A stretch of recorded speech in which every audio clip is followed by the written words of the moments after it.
Hola, en esta ocasión les voy a hablar de Hasta la muerte del escritor israelí Amos Oz. En este libro hay dos novelas cortas, una se llama Amor tardío y la otra se llama Hasta la muerte. En Hasta la muerte se narra la historia de unos cruzados que van de Europa a Jerusalén, como en todas las cruzadas. Y si no saben los que fueron las cruzadas, bueno, pues fueron campañas militares que la Iglesia Católica promovió en la Edad Media para tomar el control de Jerusalén. ¿Y por qué la Iglesia Católica quería tener el control de Jerusalén?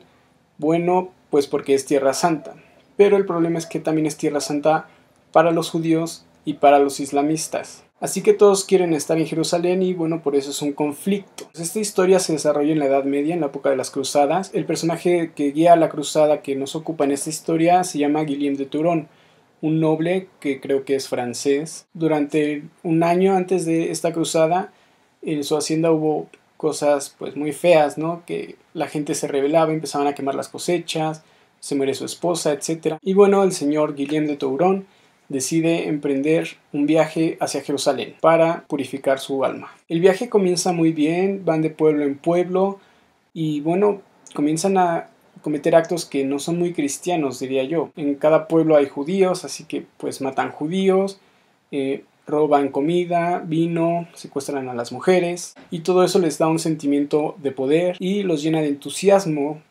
Tienen esa sensación de que van por el buen camino, de que van a lograr su objetivo de llegar a Jerusalén, pero a medida que el relato avanza se van desanimando. Llega el invierno, entonces el clima se hace un poco pesado y comienzan a sospechar que entre ellos hay un judío que los está traicionando. Entonces todos se van llenando como de resentimiento, como de paranoia, empiezan a sospechar todos de todos. En este viaje en el que ellos creían que iban a encontrar su salvación, terminan básicamente perdidos, cambian de rumbo porque tienen sospechas de que el judío que hay entre ellos va pasando la voz para que los judíos del siguiente pueblo pues se escondan, para que todos se escondan la comida y ya no tengan ellos que robar, cosas así. Y bueno, en este relato todas las descripciones son muy explícitas. Tanto la descripción de los paisajes, que muchas veces son sombríos, como la descripción de, por ejemplo, los asesinatos o de los actos vandálicos que cometen,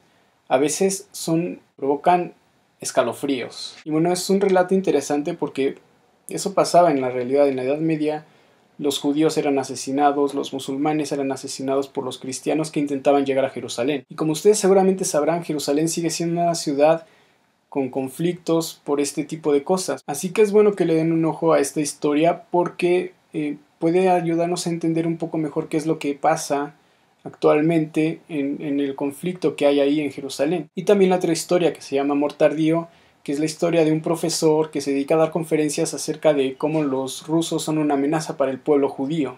Y de repente todo el mundo lo empieza a tirar de loco y le empiezan a decir que pues ya se retire, que ya está grande, que las conferencias que él da ya no son interesantes para los jóvenes y cosas así. Aunque la verdad también es un sujeto un poco loco, es un sujeto que está físicamente muy enfermo, pero no le importa y no se cuida. Bueno, no les voy a platicar más, mejor les voy a poner algunas frases en mi Facebook. Les dejo el link aquí abajito en el doobly-doo. Ninguna de las dos novelas son complejas, no son historias difíciles de entender, pero el lenguaje sí es un poco complicado. La verdad es que este no es un libro para un público muy joven, aunque no es difícil de entender. Si quieren leerlo, léanlo, es muy bueno. Bueno, espero que les den una oportunidad a este libro, que como pueden ver no es muy grueso.